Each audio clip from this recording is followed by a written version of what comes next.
And welcome back. Since its inception in 2016, Witness to Mass Incarceration has spearheaded initiatives aimed at reshaping the narrative around incarcerated and formerly incarcerated individuals.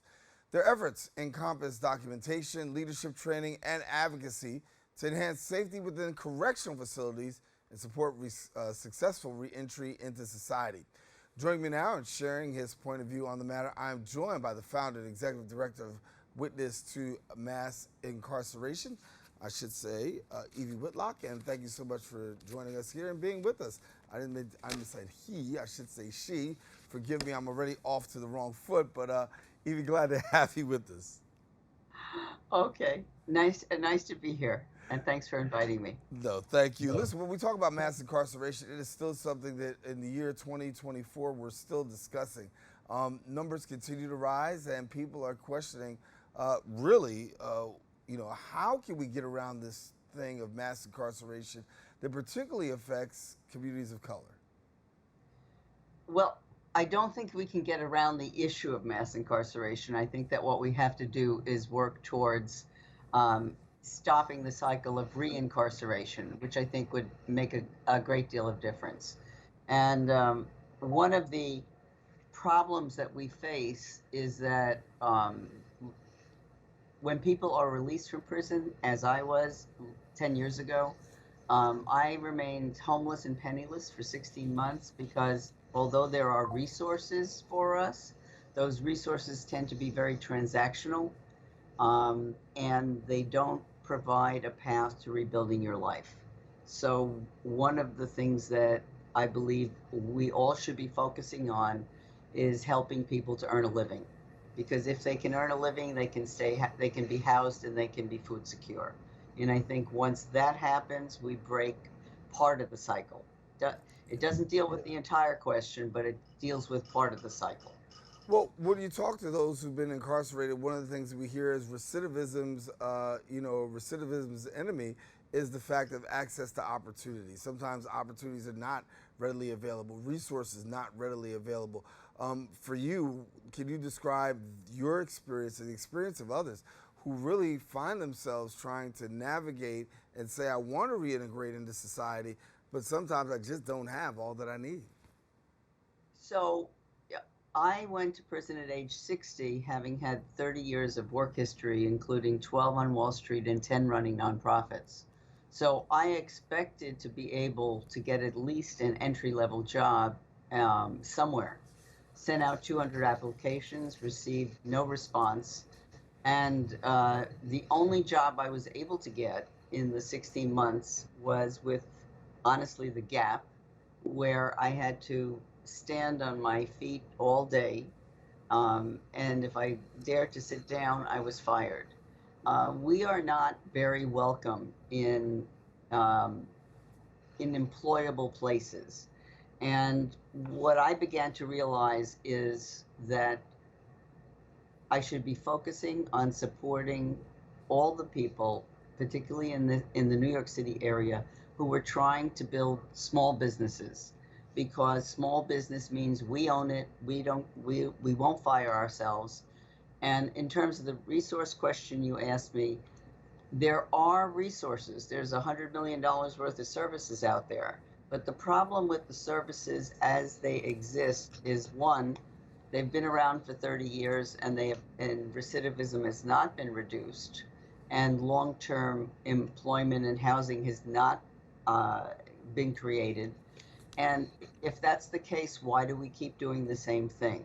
So what you have happening is, as people are coming out of prison who are formerly incarcerated, they are building the smaller grassroots organizations that are dealing directly with transformational issues. So when you go to the services, you do get a meal, you do get a Metro card, you do get a resume, you do get employment training, you do get an opportunity for one or two interviews, and then you're done. And so they show numbers, well, we help 10,000 people. But those numbers are not what they seem to be, because getting a meal does not help build my future.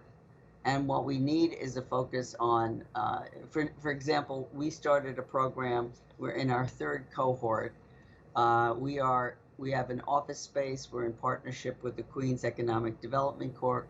And we have a pre-apprentice program where we're teaching the art of tailoring.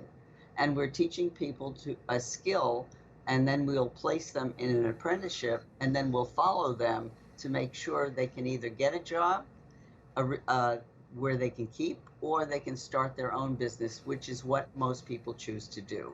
So we need to create opportunities much more quickly and it should start when people are still in prison. We should be asking people while they're inside, what do you want to do when you're coming out? And we should have a list of opportunities, pre-apprenticeship programs throughout the city that they can join on an area they want to be in. And that way you don't spend, like I did, 16 months being homeless and penniless. It is a horrible experience to live. In fact, coming home was worse than prison.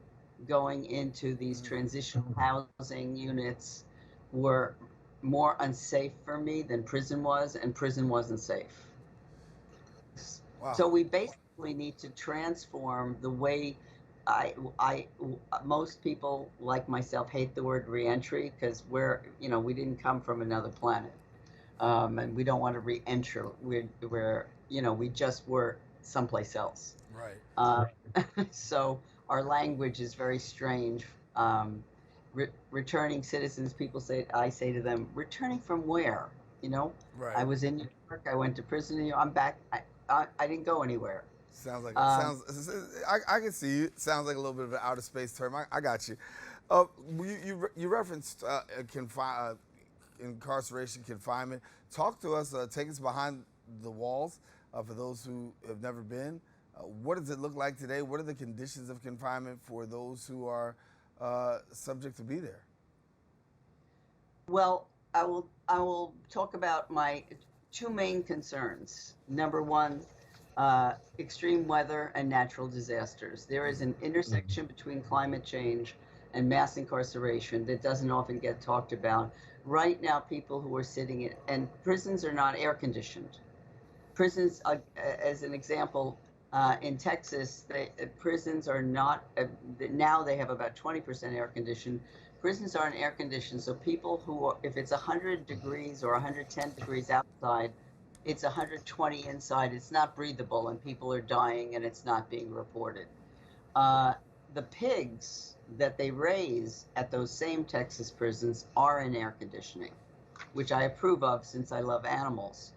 But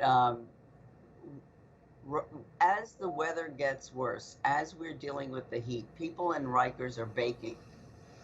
They are probably dealing with heat exhaustion, heat stroke, and those conditions can lead to you becoming delirious. But another important point, if you're sitting in 100-degree temperature and you're taking psychotropic medications or you're taking antidepressants, the combination of heat and those medications lead to aggressive behavior, among other things. And in prison, if you unintentionally are aggressive, not due to anything you didn't start a fight, you will get put in solitary. So these conditions are horrendous for people across the country. The second issue, which even though the Congress passed the Prison Rape Elimination Act in 2003, on 20 years later, we are dealing with the highest level of sexual violence, particularly in women's prisons. That it hasn't stopped because people are not held accountable for their behavior, and behind the wall you can basically do anything you want without consequence. That's pretty intense when you think about the fact that little consequences. And I mean, also when if you think of Rikers locally,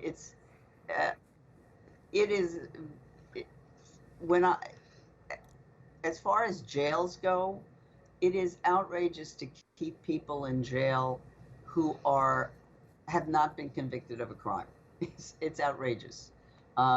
Arrest doesn't mean you're guilty, and the issue of letting people come out, particularly during this heat, The other end of the issue is we have people incarcerated in our jails and prisons who have dementia and Alzheimer's. And even though on the books you have the compassionate release, and on the books you have commutations and pardons and clemency, um, you, you only do 1,000 when 14,000 people who are eligible apply. Let people out of prison.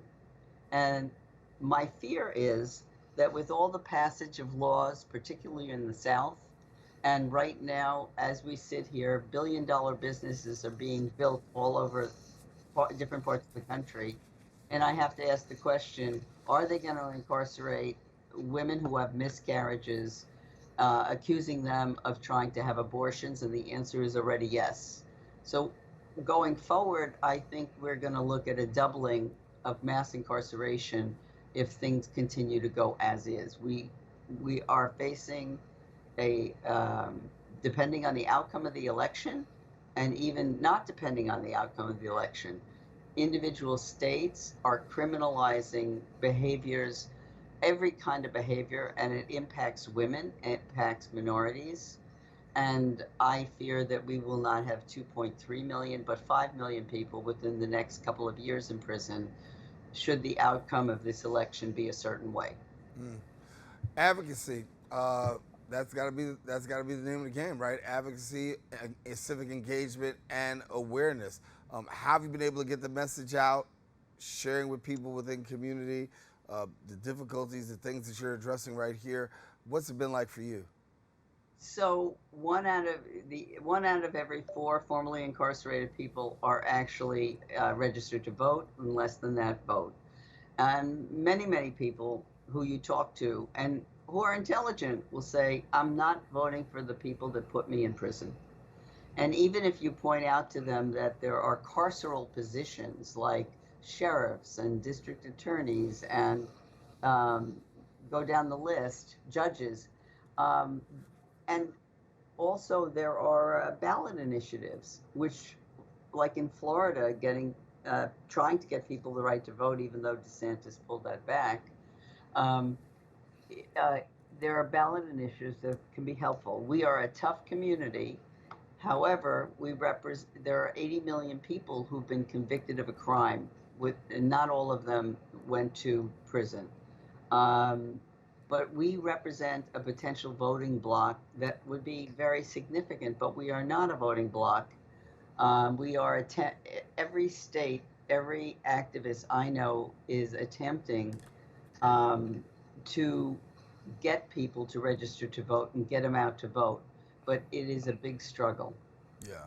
Yeah. Well, given the fact that we have a former president right now that has been convicted on 34 counts, yet still has the ability to vote in the state of Florida, you have a lot of people who are saying, when it comes to voters' rights, that this should be considered for all persons, given the fact that if you're a felon and you have the right to vote in Florida and run for the highest office in the land, the people who are incarcerated should be afforded a second chance and equal opportunity to be able to have a say in the community in which they've also done some injustice.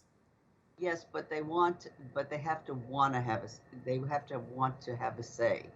It's very hard to rebuild your life at the same time as getting civically engaged. I'm a small nonprofit that's still I've been out of prison 10 years. The nonprofit's been open a number of years. We are not the people that are getting funding. Mass incarceration is not an issue people want to fund right now. The level of individual donors has drastically been reduced, not just for me, but for all the people I know in New York. And the level of foundation funding for mass incarceration has gone down. Because what happens is people uh, start to fund other issues. And if we don't get funding, we don't have the time to teach people because we're spending too much time struggling to keep our organizations afloat. But we still try. I mean, I have an event this Sunday. It's the fourth annual Suitcase Sunday out in Queens. where we have 30 formerly incarcerated vendors. We do this to give people an opportunity to sell their goods and services, and we do this because my strong feeling about changing the narrative is until you meet us up close and personal, you're not going to change your mind. But Yeah. when you do meet us, you like us. And that it's a game changer to meet us in person. And we do voter registration, um, but we still need monies to be directed for specific campaigns to get our population and other underserved populations out there. I mean, with Trump, with former President Trump saying he's going to deport 15 to 20 million legal and illegal immigrants, um, you would think people would get engaged to vote because they might have a fear that they may be one of those that are deported.